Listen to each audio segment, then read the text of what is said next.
Hello, I'm Mark Treichel, and you are listening to With Flying Colors, the podcast where I interview subject matter experts to provide credit union leaders with tips on how you can achieve success with NCUA and pass your exam with flying colors.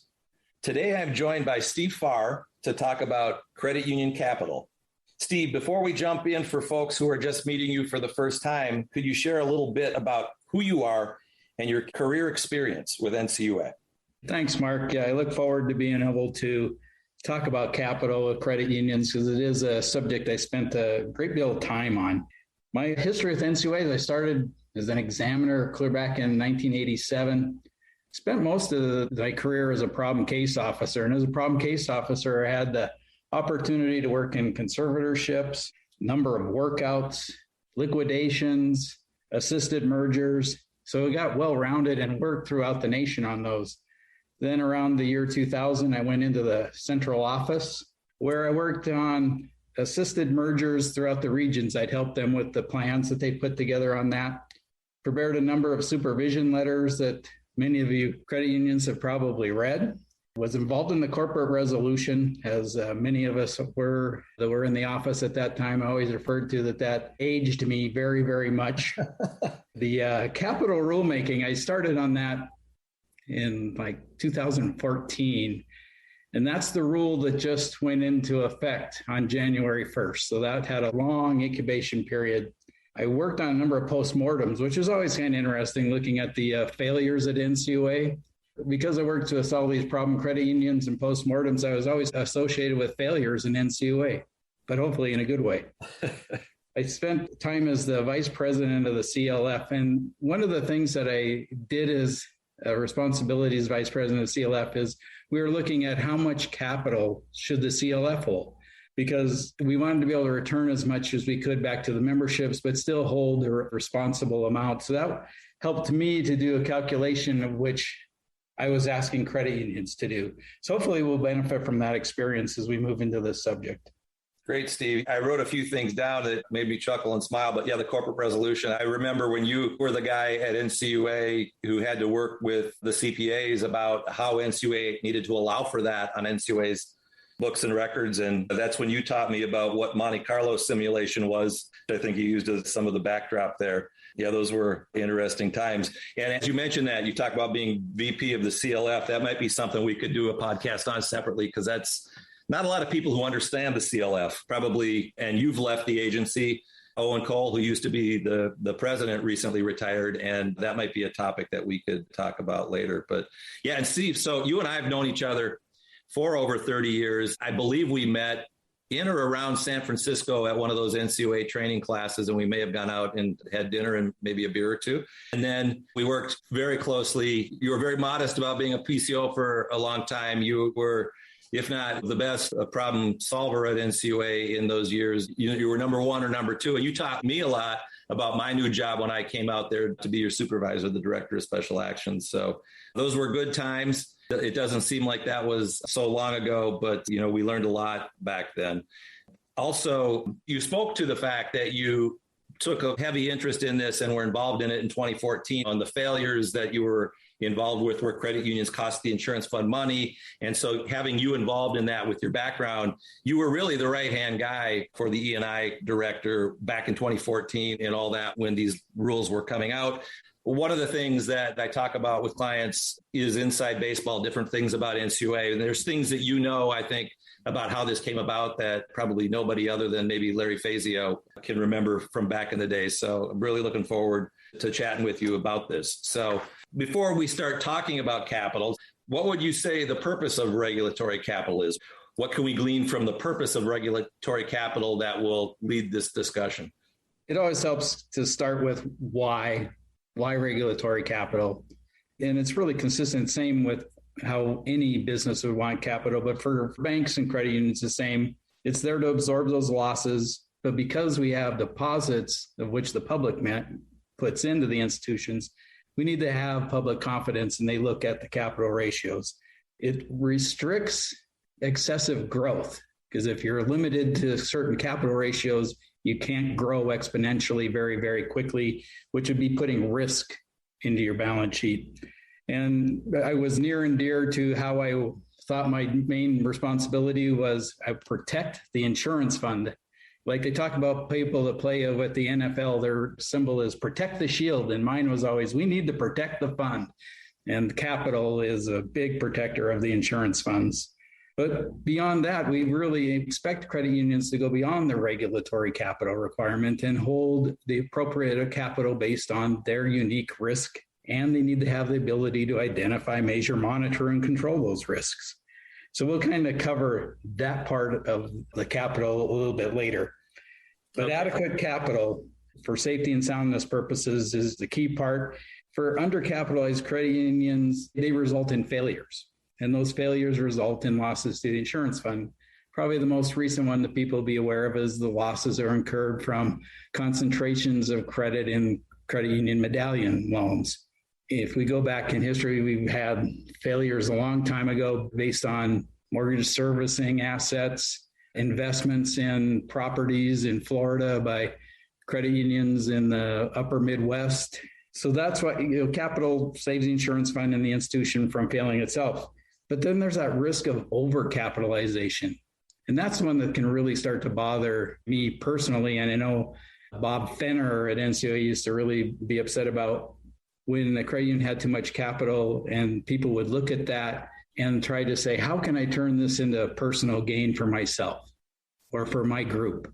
When people would convert the credit union charter to something of which they were in a position to gain on that and take the funds that really were the membership, those were always really disheartening.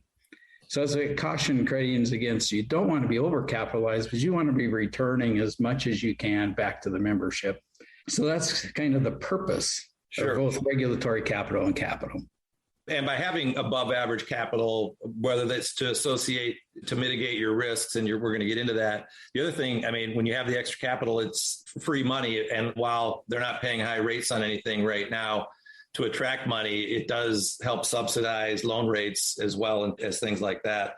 Next, I think we're going to talk a little bit about the net worth ratio and PCA and things like that and when that came into play. But I'm reminded of a story back before we had PCA and you and I were PCOs, and we could allow credit unions to go below the certain levels that PCA created. I remember you telling me a story about one of your credit unions that you had that had very low capital and had some challenges tied to that, but they were reborn like the Phoenix because of the great efforts they put forward. And it was one of those situations that I enjoyed the most, was when you had a credit union that you were able to work real closely with to deal with the problem. And it almost became like a partnership of working to be reborn like the Phoenix. And if I recall, there was a credit union that liked how much you helped them in that process, that you might be the only NCUA retiree that has a boardroom that is named after you because of all the work you did at that credit union. Am I remembering that right?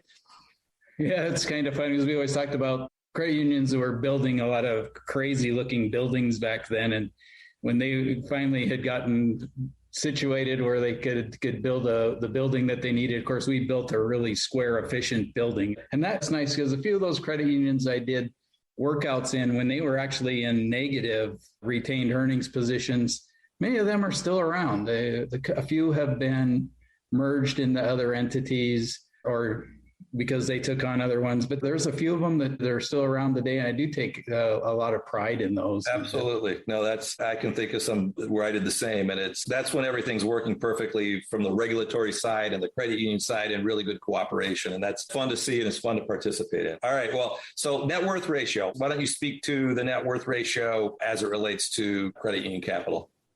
This starts NCUA's history with capital. There really only dates back to the year 2000.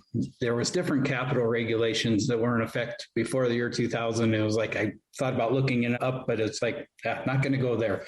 It was too long ago. So it was real novel, though, when credit unions started to have to do the net worth ratio. It was very controversial and a lot of people were really upset about it. But it was based on and required from the prompt corrective action regulation that went into effect, and that we had to put this measure that was consistent with what the banks had.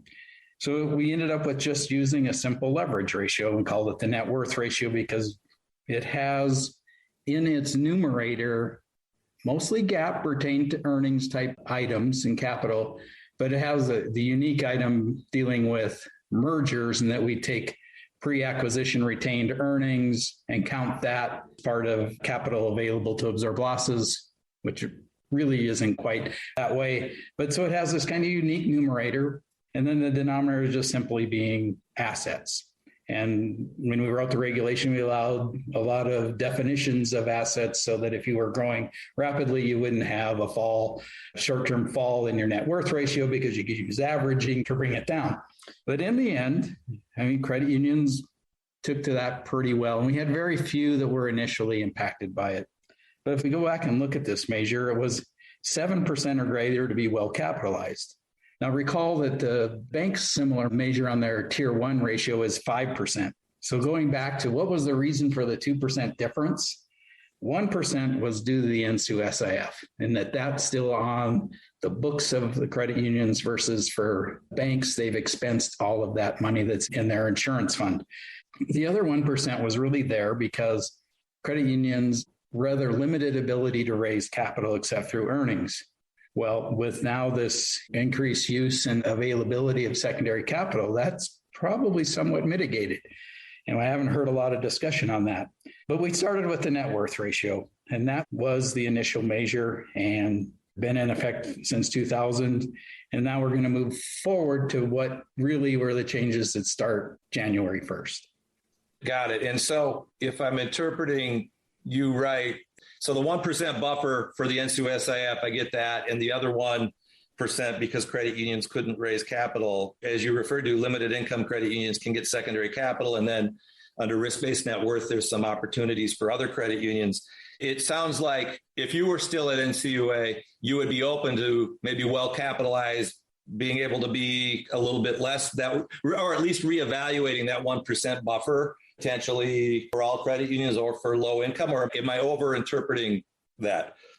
You might be over-interpreting that, but I will make a comment on that when we talk about the complex credit union leverage ratio. Okay, great.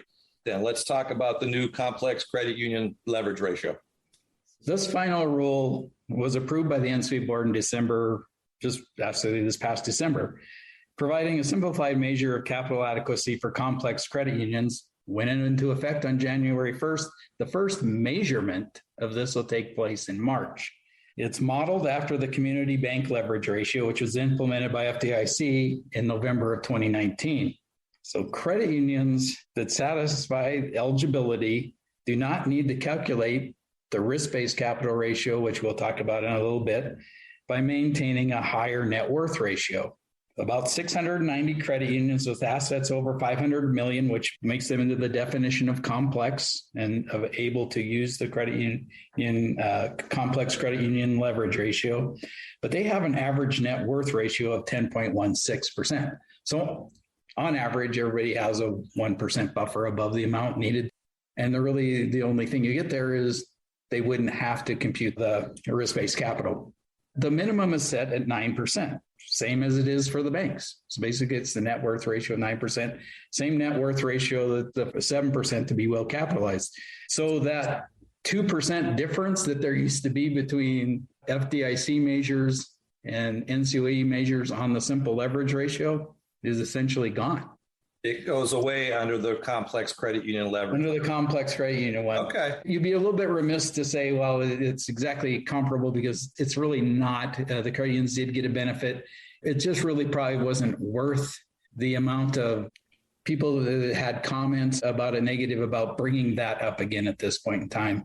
I think 9% is a pretty fair measure for leverage of just basically pure equity for the most part, amount available to cover losses, so that this measure is good because it's still 4% above the amount needed to be well capitalized. So it does create a significant buffer above the net worth ratio. And so, Steve, if someone's at 9.4%, so they're $1 billion, so they're over the 500 million threshold, they're at 9.5% net worth ratio. The advantage they have with this new regulation is that because they're over the 9.5%, they're well capitalized. And so they don't need to do all those other calculations tied to how much they have in member business loans, how much they have in real estate loans. While they can do the calculation, the one that NCUA now will grade them on is being over the 9%. Am I summarizing that right? That's correct, as long as you are a qualifying institution, that you don't have significant off-balance sheet exposures or greater than 2% of assets basically and tied up in goodwill, which generally isn't available to cover losses. So there are just 4 qualifying criteria. Okay. You reminded me of someone who's still at NCUA. When I would restate something and get it mostly right, but off a touch, and they would clarify it, they would start by saying, that's roughly correct. And that always made me smile. So adding those caveats to what I said, make that accurate. Okay, got it. Anything else on the complex credit union leverage ratio? No, it is fairly straightforward. Very good. Very good. Let's speak to risk-based capital. This is another one that just comes into effect. First measurement of the on the call report that's been drafted and is out there for credit unions to look at, starting with the measurement in March. I say, don't be afraid of this ratio, because even though very few credit unions, we're talking about the complex credit unions and ones that aren't going to use the leverage ratio to not have to compute risk-based capital, it is a valid measure that takes into account the uniqueness of your assets. So when we put together those risk weights, they're pretty much the same as in the other banking agencies. We did manage to get some things in there dealing with concentrations of assets, because those are what have led to credit union failures. So there are additional higher risk weights when you get above higher levels of real estate loans and especially commercial loans. So I say, even if you're not going to end up having to calculate the risk-based net worth requirement, I would want to be aware of it, because it is another measurement tool the credit unions would have available to themselves to see where they stand in capital under a risk-weighted basis. Sure. And so it's a tool that gives them some context compared to other measurements. And then theoretically, another reason to pay attention to it would be, like with COVID, unexpected growth, the capital ratio, going back to what you said at the beginning, part of the reason to have capital restrictions is to prevent excessive growth. Well, over the last couple of years, a lot of credit unions experienced excessive growth that they really could do nothing about. Rates were zero, and it was just funneling in because of the world that we lived in. And that could drop you down below the 9% net worth ratio. And then all of a sudden, 6 months ago, you weren't being measured on it, but now you are, which is a reason to continue to watch it. Yeah, that's a very good point. The other one coming into that is, if credit unions have had a lot of this share growth that's come in on a risk-based capital basis, where are they putting those assets? And predominantly, if you're unable to put it in loans, you're probably putting it into lower risk-weighted assets. So you might find that risk-based capital ratio isn't fluctuating as much, because the risk-weighted assets aren't changing as rapidly because they're being put into lower risk assets. That makes sense. And the other thing I like about the risk-based capital is that the numerator is really purely GAAP. And it has the deductions that work on these items inside the balance sheet are not going to be available to cover losses. So it's a more precise measure of what is available to cover losses in the event of failure. And so an example of what's excluded in the numerator, would that be the merger and acquisition category, or what? Well, it's not in there, because if you do a combination or merger and you have a gain on that transaction in which you are not having to record additional goodwill, that goes directly into equity. So we don't have that kind of non-GAAP item that just kind of sits there and could become problems at some point in time. But so far, so good on that. It hasn't raised a lot of problems. But the calculations takes into account goodwill and intangibles, and it also takes into account the NCUA deposit, and that we do reduce it from the numerator and denominator. So then that measure is more comparable against the other banking agencies, which is the risk-based capital threshold for well-capitalized of 10%. You and I talked about management of capital. You want to speak to what management of capital does and is? Yeah, because there's the regulatory requirement for capital that sets the minimum. Now, institutions, large and small, need to be able to discuss with their examiner what their capital goal is and why it's where it is. So in order to get there, you'd have to have probably some measurement beyond regulatory capital approaches. There are many ways to do it out there. The economic capital is one measure of doing it, and that is the calculation I did for doing the CLF. And I looked at all of our assets, and you figure, what's the probability of default? And with the investments the CLF could do is very, very low. And then that loss given default, and then the amount of the exposure you have. It's not a real complicated transaction, but it is another way of looking at your balance sheet and then identifying those risk items that are in there. What you can always look at for a tool is those credit unions over 10 billion in assets, they have another regulatory requirement to do this. They have the requirement for stress testing, and they have the requirement for a capital plan. And if you look at the elements of those, not all of them would be something that you'd have to use for the credit union that you're particularly in, because you don't have the complexity of the larger ones. But that does provide some reference as to what items of that appear to be appropriate for your credit union and that you could use. I think the hard thing is, like I say, when I always go to a credit union and they go, well, our board set a net worth ratio of 9%. And my answer is like, why? It's, well, that was the peer average for credit unions in our state of our size. It's like, very good, but your assets are exactly the same as theirs. The environment you're operating in, is that the same? I look at it like I like to do the SWOT analysis, strengths, weaknesses, opportunities, and threats. I think that is always another way of like, okay, this is why we would believe that we are safe holding closer to the regulatory minimum amount of capital versus that it's okay for a credit union to be aggressive and to be out there and do risk because it might be what their membership needs. But you can do that, but you just need to be able to hold appropriate capital for what you're doing. And use of these tools like economic capital and stress testing and capital sensitivity testing, reverse stress testing, all provide value.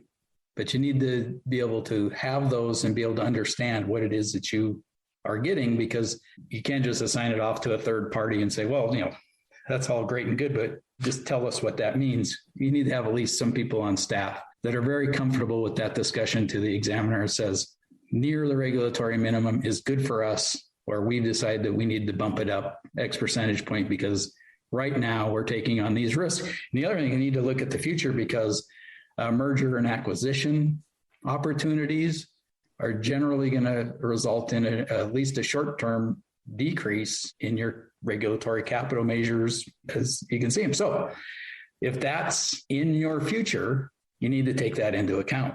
So there's lots of items that take place in there. What we've looked for is that credit unions have done analysis and additional work, so they're really comfortable for why that capital goal is their capital goal. This is a great topic, and as you're talking, I'm getting a lot of things that run through my head. Steve, if you think back on the consulting work you and I have done for some of my clients over the last year, this topic has been there more than others. The fact that, okay, NCUA is questioning their capital regime, if you will, and wanting them to better explain why, if they're just over well capitalized, why that makes sense, how that relates to where they've been. And some of the tools you've mentioned here are things that we've suggested to some of the clients we've had. But if you find yourself having capital type questions, reach out to me and I'll explain how to reach out to me later. But this is something that Steve and I would love to try and assist a credit union with to walk through some of this. And then two other things that you said that I want to touch on. As you said, look to what credit unions over 10 billion are asked to do. And I can imagine credit unions out there hearing that have a heavy sigh, like, I'm 400 million. I'm not 10 billion. I can't afford to do that. I'm $1 billion. I'm 25 million. Of course, somebody who's at 9 billion certainly has to be getting ready to transfer over from regional control to the Office of National Exam and Supervision. And so there's this, NCUA comes out with something. And one of the things that can happen is it's expected at a higher level, and then it can start to bleed into lower levels. And you're not saying to let it bleed. You're just saying, look to it, understand it, take from it what might make sense. And as you read through what larger institutions are asked to do, you might have an aha moment that says, okay, that makes sense for me as it relates to the part of the country I'm in and the risks that I could have while I do that SWOT analysis. And you can raise the bar of what you're doing capital-wise without really having to comply with the rule. Anything you want to add to that? Yeah, that's a really good point to make. And that we don't want to make credit unions go too far. But as you do additional calculations of how much capital you think you should have, it's all related to your risk tolerance. So if you're a low risk tolerance credit union operating fairly well below the $10 billion requirement, we shouldn't be asking for a lot, and you don't need a lot. But if you have a fairly healthy risk appetite, you're in the market for some merger and acquisition activity, certainly you want to be moving your process and sophistication up. Makes sense. And then you talked about one other thing you mentioned under this last discussion was having assistance from a third party. And so there's a lot of good third parties out there that can assist in a lot of different things from ALM, NEV, capital planning and everything. But the point I want to reiterate that you were making is NCUA wants to make sure that while you have that third party, that you own it, that whatever suggestions they might have, maybe they come back and they say, we suggest these 10 things. And you evaluate it internally, say, well, 7 of these make sense for us. And the words I think you said were somebody within the walls of the credit union that understands that and then can speak to NCUA with that language so that NCUA understands that the credit union didn't just farm it out, they actually get it. Exactly. You brought up the stuff about the corporate resolution. Yes, the accounting for the reserve on that was extremely complicated, and we did use third parties. These third parties had a lot of initials after their names, and I did have to spend a great deal of time sitting down with them and saying, okay, this is how you say we do. Explain it to me again, so that I could make sure that I could explain it, and number one, that I understood it and agreed with it, but that I could. Yeah, you were, that's a great comparison. You were that guy at NCUA who understood that and then could explain it to the board, explain it to Marianne Woodson, the chief financial officer, and the CPAs who had to buy into the concept of how we had our own people doing our audit, like the NCUA audit, and I had to be in the room with them and be able to confidently explain to them how that calculation worked and why we were comfortable with the results. Very good. One last thing on this topic. I know, Steve, you and I had helped a couple credit unions with net worth restoration plans. That's something you're fantastic with, that I've got some experience with as well. And we were able to help those credit unions achieve success. Maybe at some juncture, that's kind of not a lot of credit unions have to do it. When they do have to do it, it can be a heavy lift to get approval. And that's something we'll talk about down the road. I know you and I have some other topics we're going to be talking about in future episodes. So this was great. I want to thank you for being my guest here today on the podcast. And in closing, I want to mention that I do listen to a lot of podcasts. I enjoy podcasts myself and a lot of different topics. And one of my favorite podcasts, at the end of episodes, they will tack on questions that came up from previous podcasts. So no doubt there might have been something that Steve said here or that I said that triggered a follow-up question that you might have. And if you do have such questions about what we talked about today, I'd like you to reach out and let me know so that we can address those questions and maybe provide some clarification or a follow-up podcast on this topic. And then lastly, if you'd like to talk to me about how Steve and I can assist you in your credit union, you can reach out to me at my email, which is cuexamsolutions. So the letters cuexamsolutions at marktreichel.com, or via my website, which is www.marktreichel.com. All right, everybody, that's it for today. I'm Mark Treichel, and I hope you will join me again next time for With Flying Colors.